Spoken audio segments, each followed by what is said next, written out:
வின்சிராஜ் என்னுடைய நெருங்கிய நண்பர். அவர் என்னுடைய நிறைய படங்களுக்கு போஸ்டர் டிசைன் பண்ணியிருக்கார். நல்ல ஒரு ஹியூமன். அவர் வந்து லியோ ஜான் படம் பற்றி நிறையா சொல்லிகிட்டே இருப்பார். அவர் எடிட்டராக இருக்கும்போதும் கூட அவர் கூட ஒர்க் பண்ணுங்க அப்படின்னு சொல்லியிருக்காரு என் கூட. அவருடைய முதல் திரைப்படம் அப்படிங்கும்போது நான் அதுக்கு முன்னாடி அவரை நான் இன்றைக்கி தான் ஃபஸ்ட் டைம் நான் பார்க்குறேன் லியோ ஜான் படம். ஸோ நான் அந்த டே 1 ஃப்ரைடே வந்து நான் திருவண்ணாமலை கோயிலுக்கு போனதுனால என்னால் படம் பார்க்க முடியல. ஸோ சாட்டர்டே வந்து நைட் என்னுடைய நண்பர்களோட படம் பார்த்தேன். ஸோ எனக்கு தெரிஞ்சு ஒரு 60% வந்து ஃபேமிலி க்ரௌடு தான். அவ்வளோ என்ஜாய் பண்ணி பார்த்தாங்க. அது கிளைமேக்ஸ் வரைக்குமே ஒரு சாதாரண ஆடியன்ஸாக யார் இந்த ப்ளேவை பண்ணுறா, எதுக்காக நடக்குது, யார் அந்த நெகட்டிவ் கேரக்டர்னு ஒவ்வொருத்தவங்களாக யோசிக்க ஆரம்பித்தாங்க. அந்த கிரிப்பான அந்த ஸ்க்ரீன் ப்ளே வந்து இந்த படத்துடைய மிகப்பெரிய வெற்றிக்கு காரணம். அதோடைய ஃபில்ம் மேக்கிங், அதை ப்ரெசன்ட் பண்ண விதம், அதோடைய CG work, technical work, sound எல்லாமே வந்து தேட்டரில் பார்க்கும்போது அவ்வளோ இம்பேக்டாக இருந்துச்சு. ஒரு பர்ஃபெக்டான ஒரு படமாக இருந்துச்சு. நம்ம படம் முடிஞ்சு வெளியே வந்துட்டு நம்ம வீட்டில் போயிட்டு யோசிக்கும் போது சில குறைகள் நமக்கு தோணும். ஆஸ் ஏ கிரியேட்டராக நமக்கு சில லாஜிக் தோணும். பட் படம் பார்த்து முடித்து வெளியே வரும்போது எனக்கு எதுவுமே தோணலை. ரொம்ப ஒரு இம்பேக்டான ஒரு படம் பார்த்த மாதிரியான ஒரு உணர்வு வந்துச்சு. ஸோ முதல்ல வந்து இந்த வெற்றி வந்து லியோ ஜான் பாலுடைய வெற்றி. அவருக்கு என்னுடைய வாழ்த்துக்களை முதல்ல தெரிவிச்சுக்கிறேன். ஒரு புது இயக்குனராக தமிழ் சினிமாவுக்கு என்ட்ரி ஆகிறாரு, அவருக்கு என்னுடைய வாழ்த்துக்கள். செகண்ட், இந்த படத்துடைய கேமராமேன், இந்த படத்துடைய எடிட்டர், இந்த படத்துடைய ஆர்ட் டைரக்டர், இந்த படத்தில் ஒர்க் பண்ண மியூசிக் டைரக்டர், இந்த படத்தில் ஒர்க் பண்ண அசிஸ்டன்ட் டைரக்டர், எல்லாருடைய கான்ட்ரிபியூஷனும் அந்த ஆன் ஸ்க்ரீன் தெரிஞ்சு எல்லாரும் சேர்ந்து ஒரு உண்மையாக ஒரு சினிமா மேலே இருக்கக்கூடிய ஒரு காதலில் ஒர்க் பண்ணியிருந்தால் மட்டும்தான் அவ்வளோ பர்ஃபெக்டாக ஒரு ஸ்க்ரீனில் வந்து ஒரு நல்ல படம் கொடுக்க முடியும். ஸோ தொழில்நுட்ப கலைஞர்கள் அனைவருக்கும் என்னுடைய வாழ்த்துக்களை சொல்லியிருக்கார். ஒரு அற்புதமான படம் கொடுத்துருக்காங்க. ஸோ அதுக்கு என்னுடைய வாழ்த்துக்கள். இந்த படத்தில் ஹீரோவாக அறிமுகமாகிற அஜய் திஷான், ஸோ ஒரு உதவி இயக்குனராக இருந்து எப்படி விஷால் மாதிரி, கார்த்தி மாதிரி ஒரு உதவி இயக்குனராக இருந்து அதுக்கப்புறம் சினிமாக்குள்ளே நடிக்க வந்திருக்காரு. ஏன்னா வந்து அந்த உதவி இயக்குனராக இருக்கும்போது தான் வந்து முழுக்க வந்து ஒரு சினிமாவில் எவ்வளோ டஃப் அப்படிங்கிறத புரிஞ்சிக்க முடியும். அதை வந்து 2 படங்களில் உதவி இயக்குனராக ஒர்க் பண்ணிவிட்டு இந்த ஸ்க்ரீனில் வந்து நிற்கும்போது அந்த ஸ்க்ரீனுடைய வேல்யூ நிச்சயமாக அஜய்க்கு தெரியும். அதை வந்து சரியாகவும் பயன்படுத்தியிருக்காரு. நிச்சயமாக வந்து தமிழ் சினிமாவில் ஒரு நல்ல ஒரு யங் ஹீரோ, இப்போ ஒரு 4-5 யங் ஹீரோஸ் இருக்கிறாங்க. பட் முக்கியமான ஒரு ஹீரோவாக வருவார். அதுக்கு ரொம்ப அவர் ஸ்க்ரீனில் பார்க்கும்போதே தெரியுது.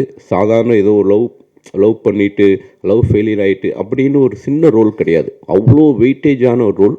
அதுக்கு வந்து அவளுடைய முழு எஃபர்ட்டையும் போட்டிருக்காரு.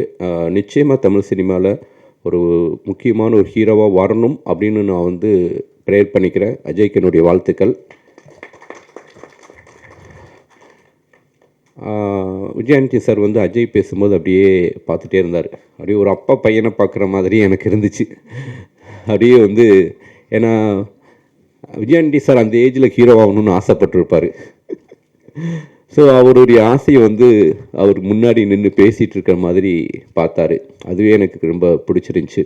நிச்சயமாக வந்து அஜய்க்கு வந்து நல்ல ஒரு எதிர்காலம் இருக்குது. அப்புறம் இந்த படத்தில் ஹீரோயின் ஷஷ்மிதா, ஸோ அவங்க வந்து இந்த படத்தில் வந்து ஒரு பையனை நடிச்சிருக்காங்க அப்படி தான் சொல்லணும். ஒரு பாய்கட்டில் ஒரு ஷாட் வரும், என்ன ஷாட், அது என்ன பெர்ஃபார்மன்ஸு, அது பார்க்கும்போதே ஏதோ ஹாலிவுட் படம் மாதிரி இருந்துச்சு. ரொம்ப ஒரு அவ்வளோ இன்டென்ஸான அந்த ரியாக்ஷன், அது ரொம்ப புதுமையாக இருந்துச்சு, ரொம்ப இம்பேக்டாக இருந்துச்சு. நிச்சயமாக அவங்க தான் இந்த படத்துடைய மெயின் பில்லர். அவங்களுக்கு என்னுடைய வாழ்த்துக்கள். இந்த படத்தில் வந்து பிரிஜிட்டா வந்து நான் அவங்களுடைய ஃபஸ்ட்டு படம் பார்த்துட்டு நம்ம ஸ்கின் டோனில் ஒரு பொண்ணு, அதுவும் தமிழ் பேசுகிற ஒரு பொண்ணு. என்னப்பா பிரிஜிட்டா தானே? பிரிக்கிட்டாவா? ஓகே, வெஜ் பிரியாணி மாதிரி ஆயிடுச்சு. ஓகே, பிரிக்கிட்டா வந்து அவங்களுடைய ஃபஸ்ட்டு படம் பார்த்துட்டு நான் வந்து அவங்கள கூப்பிட்டு பேசினேன். ரொம்ப நம்மளுடைய நேட்டிவிட்டி ஸ்கின் டோன் அப்படின்ட்டு. என்னுடைய 2 படங்களும் கூட நான் வந்து மார்கழி திங்களாக இருக்கட்டும், 2K லவ் ஸ்டோரியாக இருக்கட்டும், அவங்கள்ட்ட பேசும்போது அவங்க வேற ஒரு படங்களை நடிச்சிட்டு இருந்ததுனால அவங்களோட ஒர்க் பண்ண முடியல. பட்டு தமிழ் சினிமாவில் முக்கியமான ஒரு ஹீரோயினாக நிச்சயமாக வருவாங்க. ஏன்னா நம்மளுடைய ஸ்கின் டோன் ரொம்ப அழகாக நடிக்கிறாங்க, நல்லா தமிழ் பேசுகிறாங்க, அவங்களுக்கும் நல்ல ஃபீச்சர் இருக்குது. இந்த படத்தில் வந்து தனஞ்சய் சார் எப்பயுமே வந்து ஒரு தமிழ் சினிமாவுக்கு வந்து ஒரு எனர்ஜியான ஒரு மனிதர். எந்த படமாக இருந்தாலும் ஒரு ஹானஸ்ட்டாக சப்போர்ட் பண்ணுவார். அதுவும் வந்து விஜயாண்டனி சாருக்கு வந்து ஒரு பெரிய மாரல் சப்போர்ட். எதுவாக அந்த எப்போ ஃபோன் பண்ணாலும் சினிமாவை பற்றி மட்டுமே பேசக்கூடிய, சினிமாவை நேசிக்கக்கூடிய ஒரு மனிதர். ஸோ அப்படிப்பட்ட ஒரு மனிதர் இந்த படத்தில் வந்து ஒரு சப்போர்ட்டராக, இந்த படத்துக்கும் அவருக்கும் எந்தவித சம்மந்தம் கிடையாது, இருந்தாலும் வந்து ஒரு சப்போர்ட்டராக வந்து இறங்கி வேலை செய்கிறாரு. அவருடைய நிஜமான கருத்துக்களை வந்து ஓப்பனாக விஜயாண்டனி சார்ட்ட, எனக்கு தெரிஞ்சு விஜயாண்டனி சார்ட்ட ரொம்ப ஹானஸ்ட்டாக ஓப்பனாக பேசக்கூடிய ஒரு ஆள் அவர் தான் நினைக்கிறேன். ஸோ அவர் லவ்வர்ஸ் மாதிரி 2 மணி நேரம்லாம் பேசுவாங்க 2 பேரும். ஸோ அந்த அளவுக்கு வந்து 2 பேரும் அந்த நட்பு அது வந்து ஆரோக்கியமானது. ஸோ அவருக்கு என்னுடைய வாழ்த்துக்களை தெரிவிச்சுக்கிறேன். பத்திரிகை நண்பர்கள், எனக்கு வந்து எல்லாருமே எனக்கு ரொம்ப அண்ணன்ட்டு நான் எல்லார்ட்டையும் நல்லா பேசுவேன். எல்லாருக்கும் நிறைய ப்ரெஸ் மீட்டு நிறைய இடங்களுக்கு நான் போனதுனால எனக்கு பத்திரிகை நண்பர்கள் எல்லாருமே எனக்கு வந்து ஒரு கூட பிறந்த அண்ணன் மாதிரி அப்படி தான் நான் பழகுவேன். கவிதா சிஸ்டரும் கூட வந்து நான் ஃபங்க்ஷனில் தான் பார்த்துருக்கேன். பட் அவங்களோட வந்து ஒரு ஒரு ஒரு என்னென்னா வந்து ரொம்ப ஜெனூனாக ஒரு ஒரு கருப்பான ஒரு ஸ்கின் டோனில் இருந்துக்கிட்டு ஒரு ஸ்க்ரீனில் வந்து பேச்சு மூலமாக ஒரு அட்ராக்ட் பண்ணுற அந்த தகுதி, அந்த தன்மை இருக்குதுங்களே, அது வந்து ரொம்ப நல்லா இருக்குது. அது வந்து உடைச்சி அவங்க வந்து கவிதா வந்து இப்படி ஒரு மேடையில் வந்து நிறையா படங்களுக்கு வந்து அவங்க தொகுப்பாளராக வழங்கிட்டுருக்காங்க. அவங்களுக்கு வந்து என்னுடைய வாழ்த்துக்களை தெரிவிச்சுக்கிறேன். எதுக்காகனா நம்ம ஒரு குடும்பங்கிறதுக்காகத்தான் நான் இந்த டாப்பிக்கே எடுக்கிறேன். சினிமாவுங்கிறது நம்ம எல்லாருமே வந்து நீங்களாம் சேர்ந்து தான் நாங்களாம் சேர்ந்து தான் நீங்கள், ஸோ எல்லாம் சேர்ந்து தான்.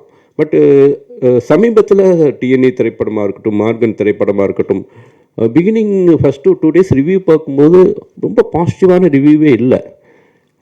சரி என்னடா இப்போ இவ்வளோ ரிவ்யூ வந்து இப்படி இருக்குது அப்படின்ட்டு அப்புறம் ஸ்க்ரீனில் தேட்டருக்கு போனால் படம் எனக்கு ரொம்ப பிடிச்சிருந்துச்சி, ரொம்ப என்கேஜிங்காக இருந்துச்சு. இந்த திரைப்படத்தை எதுக்கு இவ்வளோ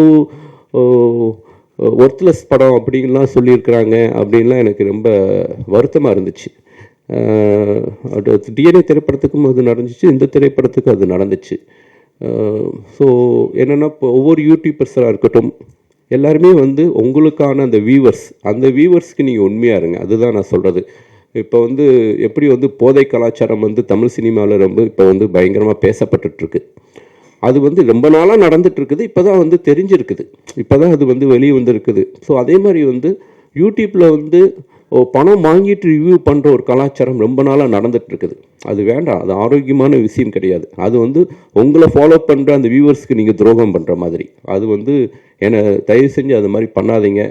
உங்களுக்கு என்ன ஜெனுவனான ஒரு ஒப்பீனியன் தோணுதோ அதுக்கு பண்ணுங்கள். உங்கள் யூடியூப்பில் ஆடு கொடுத்தா அதுக்கேற்ற மாதிரி ஒரு ரிவ்யூ பண்ணுறதும், யூடியூப்பில் ஆடு கொடுக்கலன்னா அதுக்கேற்ற மாதிரி ஒரு ரிவ்யூ பண்ணுறதும், அது வந்து ரொம்ப ரொம்ப வருத்தம் அளிக்குது.